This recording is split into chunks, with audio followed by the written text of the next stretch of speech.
Friday the 13th Part 3 is the first installment in the franchise that finally gives us the Jason everyone thinks of when they imagine him.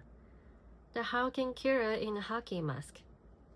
It's surprising to realize that Jason, as most people remember him, doesn't even appear until the third movie. Of course, he is in the second movie, and he is very dangerous in it, but he looks completely different. He is small and wears a sack over his head instead of the iconic hockey mask everyone remembers when they think of the character.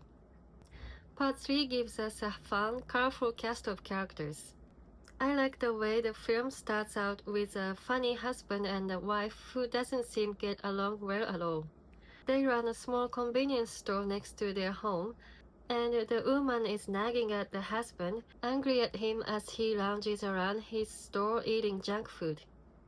Already we are introduced to two fun characters, but unfortunately they don't last for very long. Jason shows up in the shadows and puts a swift end to them. The shot of knitting needle going into her head is very shocking, and it lets us know that Jason is back, and he means business. After this introduction, we are introduced to the main cast of characters. There is Chris, who is the main character. She is traveling with a group of friends to spend a weekend at her old family cabin by Camp Crystal Lake. Already we know this is going to be a very bad weekend for Chris and her friends. Chris' boyfriend is Rick, and he seems like a strong, good guy to have around. Let's hope he makes it out of this alive. What do you think? Will Rick live to the end? Another fun set of characters of the stoner couple, Chuck and Chili. They are seen eyeing on the film during the drive to Crystal Lake, smoking in the back of the van. We know that they are going to meet a bitter end as soon as we see them. Sherry is the other standard character. He's a curly-headed guy who feels rejected by the group. He really likes one of the girls, Vera, but she definitely does not like him back, and this hurts his feelings. Sherry is the practical joker. He likes to play jokes on the group, wearing masks and using fake knives and blood as he pretends to be dead. This later comes to bite him when he meets Jason and accidentally supplies him with a signature hockey mask. It's funny to think that Jason's iconic mask came from Sherry himself. I was surprised to learn that when I watched this movie for the first time. I really didn't expect that. It's interesting to know that Jason's iconic appearance comes from such a practical joker. Another group of characters we meet are three very mean bikers who cause trouble for Sherry and Vera at a small store near the lake. Sherry gets revenge by hitting their motorcycles with his car, but the bikers manage to track them back to the lake. Of course, we know that they are going to wind up meeting Jason at some point. These three bikers were pretty funny characters, dressed like punks and acting like jocks. They think they're so cool. They definitely added a playful feeling to the film. I think this film does a good job giving us different types of characters we can root for and against. The bikers end up venturing into the barn beside the house where Jason has been hiding, and you can guess what happened to them. I love Richard Brooker as Jason in this movie. Well, maybe love is not the right word. He is horrifying. He absolutely gives us one of the best portrayals of the famous character, and there is definitely an argument that he is the #1 actor to play Jason. I think I would put him in second place after Ted White from Part 4 though. I like the way Brooker plays the character. It is possibly the creepiest Jason has ever acted. His smile, his strange massive shoulders and thick neck, the way he carries himself. It's both delight and terror to watch. The spear gun kill in the lake was such a hard scene for me to watch. The shot of the spear in her eye was horrifying, and it was interesting how Jason just stood there for a second, staring at her, before casually dropping the spear gun and walking away like it meant nothing to him. He's so casual about it, so carefree. He almost seemed bored. I think the scariest kill in this movie is when one of the unlucky members of the group gets their head squeezed by Jason. It's honestly the great shot. I love the cinematography in the moment, the way Chris is peering out into the darkness from the doorway, and at the side of the house, Jason is hiding there, clutching the character by their head, squeezing it until their eyeball pops out. That must have been a great 3D effect on the big screen. It's no wonder this movie made so much money at the box office. People were interested in seeing Jason in 3D, and this movie has tons of 3D. I think the movie's overall visual appearance suffers a little due to the focus on 3D. Unlike all the other Friday the 13th movies, this one is very brightly lit, even the scenes at nighttime. It gives a sort of cheap look to the cinematography overall, but I think it's also sort of charming, and it looks much better than most digital movies today. I think the dark, shadowy cinematography is better in part 4, but I still like the look of this one.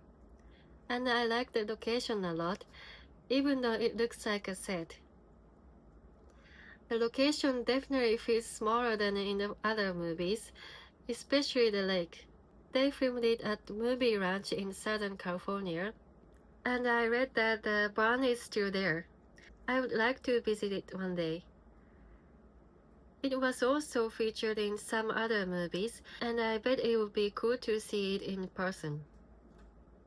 Jason likes to hang out in the barn a lot in this movie, and there is an excellent scene where Chris hangs him from a rope. Then she goes down to open the barn doors and see him hanging there, thinking he's dead. But he isn't. He quickly grabs the rope and then pulls his mask off to reveal a terrifying, sadistic smile. It is like he's taunting her, teasing her. He's having fun with her in his own sick way. How did he survive that? It's truly terrifying. He walks it off like it is nothing. Chris is a great final goal. She is very skilled and good at escaping. She also puts up a good fight against Jason. I like when Jason is breaking a door to the closet with an axe, and Chris takes a bloody butcher knife from one of his victims and stabs him in the hand. Then we get a great shot of her chasing Jason down the halfway as he backs away, swinging the blade at him as he quickly dodges it. Jason is fast in this movie. He takes his time when he wants to, but when he needs to, he runs. And he does so very quickly. It's honestly terrifying to see him like this, rather than the slow-moving, teleporting zombie he becomes in the later entries. He's very angry in this movie and very sadistic. The way he chases after Chris is great acting from Richard Brooker. In my opinion, he really set the template for Jason. I think it's a big step up from part 2 as far as Jason goes. There are some other iconic scenes as well, like the scene when Chris is stuck in a van and Jason smashes through the window. I think one of the best kills in the movie is when Andy is walking on his hands down the halfway. He's having fun doing handstand, acting silly, and then he looks up and sees a masked maniac raising a machete over him. It's a vicious death scene, definitely one of the most brutal in the entire franchise. Can you imagine how badly that would hurt? The music by Harry Manfredini is an excellent as always. I really like the opening title and how we get a synthesizer version of the iconic theme. It's so memorable and makes you want to dance a little as you listen to it. Right away, you know that this movie is going to be a fun one as soon as you hear that music. I like how Jason moves in this one, despite being tall and muscular. He's still fast and human-like, and he really seems like a crazy backwoods killer when he stalks the characters. Richard Brooker deserves all the praise he gets, and so do the rest of the cast. These are fun, fleshed-out characters with distinct personalities. The ending scene is chilling with the final girl seeming to have lost her mind. I hope she managed to recover from what she experienced, but who knows if she did. I like when she's sleeping in a boat and she wakes up to see an unmasked Jason staring at her through the barn window.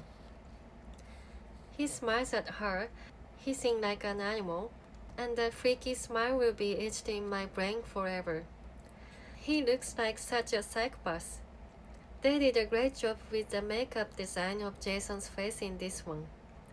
He looks much different than he did in part 2, but I think it's for the better. Friday the 13th Part 3 is the very fun entry in the franchise. It is not my favorite entry, which I'll review later, but it's definitely a great one. My favorite things about this film are the characters, Richard Brooker's performance as Jason, and the makeup effects, and the fun soundtrack. Thanks for watching. Please subscribe if you like to see more videos on horror. And remember, if your friend ever invites you to spend the weekend at the lake in the middle of the forest, make sure to do some research first.